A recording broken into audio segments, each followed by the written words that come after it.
अस्सलाम वालेकुम जी। की हाल चाल है भरावां दा? सब खैरियत है जी। अज भरावां वास्ते एक अनमोल तोहफा लैके आए हैं जी।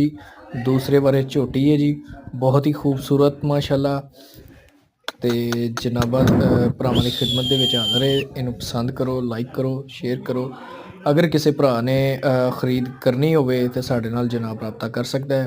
साड़ा व्हाट्सअप नंबर और कॉल नंबर जिहड़ा सेल नंबर 0307 65 74 519 है जी।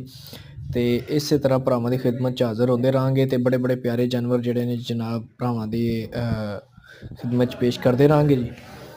ते जिस किसी साढ़े यार बेली दोस्त ने लैना होवे साढ़े नाल रब्ता कर सकदा है। साढ़े कोलों प्योर नीली दियां पैलन दूजन तैयार मज्झां झोटियां मिल जांदियां ने।